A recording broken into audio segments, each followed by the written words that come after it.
Hello friends, welcome to the Exams Made Simple. So we are back with the PIB and AIR news for 23rd February. So सबसे पहले questions देख लेते हैं. First question is what do you mean by hooch. तो अभी recently एक Hooch tragedy हुई है, तो वो आसाम में हुई है. तो आपको मुझे बताना है कि क्या उसमें कई लोगों की जान जा चुकी है. Okay. Second question is which country's president has declared year long state of emergency. तो आज ही एक कंट्री के प्रेसिडेंट ने ये year long state of emergency declare की है. तो ये किस कंट्री के. Third question is when and where did Tilak set up home rule league. Okay. Fourth question is name the two papers published under the aegis of Annie Besant. Okay.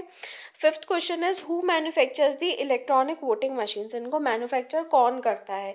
And sixth question is who what is women entrepreneurship platform. ठीक है. और ये किसके edges में आता है women entrepreneurship platform, ये भी आपको मुझे बताना है in the comment section. And friends, do try to answer the questions. हमने पहले भी आपको आंसर्स प्रोवाइड करने की कोशिश की थी, but in that case it become spoon feeding and you people stop answering the questions, और आप खुद के नॉलेज को और ज़्यादा डेवलप नहीं कर पाते हो. और अगर कोई क्वेश्चन कोई आंसर यदि गलत गलत होता है तो we try to give you the right answer in the comments only. तो आप गूगल कीजिए, उन आंसर्स को आप ट्राई कीजिए, अटेम्प्ट कीजिए. अगर गलत होगा तो कमेंट सेक्शन में अपडेट कर दिया जाएगा. Okay. Now let's start with the news. So first is that PM is launching PM Kisan scheme from Gorakhpur in Uttar Pradesh tomorrow. तो ये PM किसान स्कीम की इस बार बजट में बात हुई थी. बजट जो 2019-20 का था और 1 फरवरी को आया था, ये याद रखिएगा, तब इसको अनाउंस किया गया था. तो पीएम किसान है क्या, इसका फुल फॉर्म याद रखना है, प्रधानमंत्री किसान सम्मान निधि योजना. प्रधानमंत्री किसान सम्मान निधि योजना. ओके. अब इसके तहत 6,000 रुपये हर साल दिया जाएगा स्मॉल और मार्जिनल फार्मर फैमिलीज को. ओके. तो स्मॉल और मार्जिनल फैमिलीज कौन से होते हैं, जिनकी जो कंबाइंड लैंड होल्डिंग या ओनरशिप जो है वो 2 हेक्टेयर से कम होनी चाहिए. ठीक है, याद रखना, कंबाइंड लैंड होल्डिंग या ओनरशिप 2 हेक्टेयर से कम कम होनी चाहिए. तो ऐसे फैमिलीज को जो है 6,000 रुपये हर साल दिया जाएगा, और 3 इंस्टॉलमेंट्स में दिया जाएगा 2-2 हज़ार करके, और डायरेक्टली बेनिफिशरीज के बैंक अकाउंट में जाएगा थ्रू डायरेक्ट बेनिफिट ट्रांसफ़र. और डीबीटी से ट्रांसपेरेंसी बनी रहेगी, तो कोई भी मिडिल मैन का केस नहीं होगा, and no cases of corruption also. Okay. And it is estimated that it will benefit more than 12 crore small and marginal farmers. तो इस स्कीम का जो मोटिव वो याद रखिएगा कि it is to augment the income of the small and marginal farmers. Okay. तो income उनकी डबल करने की बात है ही, तो ये भी मतलब एक इनिशिएटिव उसी लिए ही है. तो इससे और क्या फ़ायदा होगा कि उनकी जो फाइनेंशियल नीड्स हैं उनको सप्लीमेंट किया जाएगा, क्योंकि क्रॉप को इंश्योर करने के लिए उनको कई सारे इनपुट्स चाहिए होते हैं.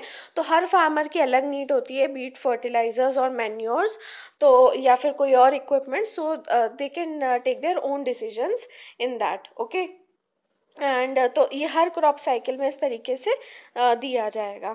So this would also protect them from falling in the clutches of money lenders for meeting such expenses and ensure there continuance in the farming activities. ठीक है. तो वो मनी लेंडर के चक्करों में नहीं फंसेंगे. और ये याद रखना कि ये सेंट्रल सेक्टर स्कीम है. सेंट्रल सेक्टर स्कीम में क्या होता है, पूरी की पूरी फंडिंग जो आती है वो गवर्नमेंट ऑफ इंडिया से आती है. Okay. 100% funding from government of India. और बेनिफिशरीज जो भी इसमें रहेंगे वो हमने देख लिया कि उनकी 2 हेक्टेयर से कम की लैंड होनी चाहिए. Now PM addresses economic times global business summit. तो ये ग्लोबल बिजनेस समिट में इन्होंने बात करी थी. तो इस आर्टिकल में एक्चुअली दूसरी चीज़ें इंपॉर्टेंट नहीं है. व्हाट इज़ इम्पॉर्टेंट कि क्या कुछ रीसेंट टाइम्स में जो अभी पिछला मतलब 4-5 साल का वक्त रहा है उसमें क्या क्या अचीवमेंट्स रही हैं, उसका यहाँ पे आपको पूरा रिकॉर्ड मिल जाएगा. Okay. So since 2014 India has made significant improvements in almost all international rankings and indices. ठीक है. तो ईज़ ऑफ डूइंग बिजनेस का हमने अभी देखा ही था कि अभी करंटली 77th रैंक पे हम आ गए हैं. Okay. Then global innovation index में भी जो इंडिया की रैंकिंग है it has gone up from 76 in 2014 to 57 in 2018। तो अभी कितनी है करंटली रैंकिंग? 2018 की जो लेटेस्ट रैंकिंग है वो 57 है। ओके, तो the surge in innovation is clearly visible. अच्छा, ये ग्लोबल इनोवेशन इंडेक्स जो है इसको पब्लिश इट इज़ को published by Cornell University, INSEAD and the वाइपो, that is World Intellectual Property Organization. याद रखना कौन कौन करता है पब्लिश? कॉर्नेल यूनिवर्सिटी, इंसीड और वाइपो। ठीक है, और वाइपो यूएन की एक एजेंसी है। फाइन। नाउ यहाँ पे ग्रोथ का भी दिया हुआ है कि फ्रॉम 2014 टू 2019 जो एवरेज ग्रोथ मानी जा रही है वो 7.4% करीब आएगी, एस्टिमेटेड मतलब अभी है। और एवरेज जो इन्फ्लेशन रहेगा it would be less than 4.5%। Okay, average growth 7.4 and average inflation less than 4.5%। तो ये बात कही जा रही है कि post liberalisation of the Indian economy this will be the highest rate of average growth and lowest rate of average inflation। तो inflation मतलब काफ़ी कम पे आ गया है आफ्टर लिबरलाइजेशन ऑफ इकोनॉमी। 1991 की जो इकोनॉमी है उसमें सबसे कम जो अभी इन्फ्लेशन रहा है वो इन 5 सालों में रहा है, और सबसे ज़्यादा ग्रोथ। तो you can say that being a government website इसमें ज़्यादा प्रो गवर्नमेंट भी रहेगा।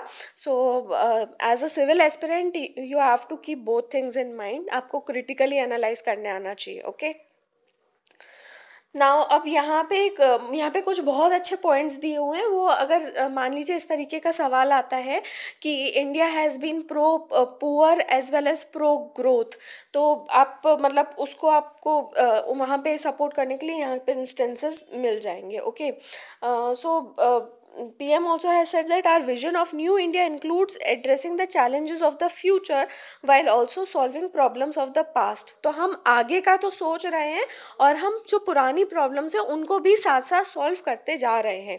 Okay, so he has given the following examples, जैसे कि इंडिया फास्टेस्ट ट्रेन भी बना रही है और उसके साथ साथ जो पुरानी प्रॉब्लम थी रेलवे क्रॉसिंग्स पे बहुत ज़्यादा एक्सीडेंट्स हो रहे थे तो वो अनमैन्ड रेलवे क्रॉसिंग्स को एलिमिनेट किया जा रहा है।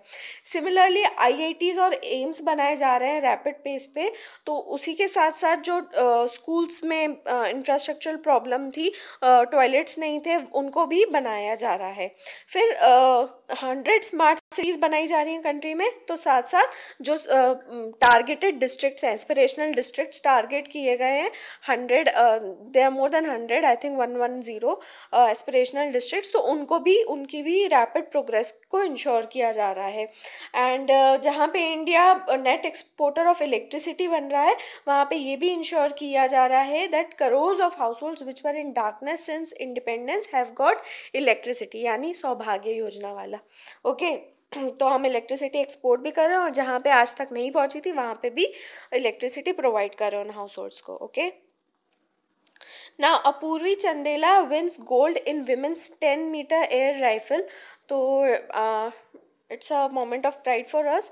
so इंडिया का first medal of the ISSF World Cup 2019। ISSF is International Shooting Federation. Okay, और इसमें नया वर्ल्ड रिकॉर्ड बनाया अपूर्वी चंदेला ने, और by registering a record of score of 252.9 points in the final. Okay, अब यहाँ पे एक पॉइंट दिया हुआ है कि अभी हमने 2 पाकिस्तानी शूटर्स को वीज़ाज इशू नहीं किए थे। ओके, तो now the tournament will offer only 14 quotas for the 2020 Olympic games.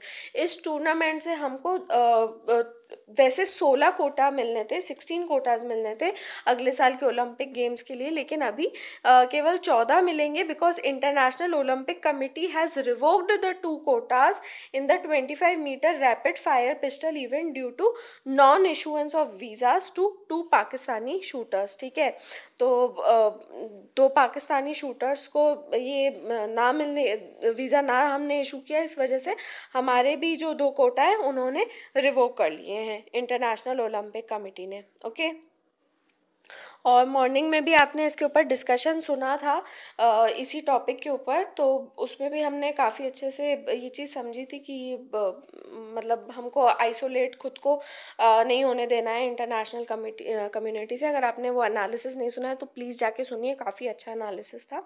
Okay, now spotted cheetahs from Namibia to be kept at Nauradehi sanctuary, ये एनटीसीए ने कहा है। ठीक है, तो सबसे पहले नौरादेही जो सेंचुरी है वो एमपी में, मध्य प्रदेश में।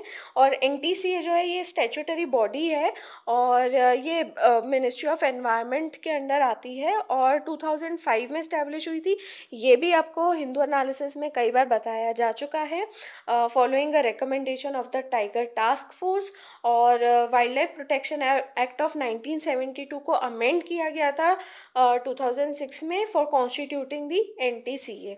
ओके, और इंडिया का जो लास्ट स्पॉटेड चीता था, इट हैड डाइड इन 1947 और 1952 में उसको इंडिया से एक्सटिंक्ट मान लिया गया था। Okay, in the country. Okay, spotted चीता की बात हो रही है। नाउ चीता री introduction project was conceived in the year 2012, तो 2012 से इसको वापस लाने की बात कर रहे हैं। 2-3 जगहों पे लाने की बात हो रही थी, तो 2018 में एमपी गवर्नमेंट ने ये एनटीसीए को लिखा था कि प्रोजेक्ट को रिवाइव किया जाए।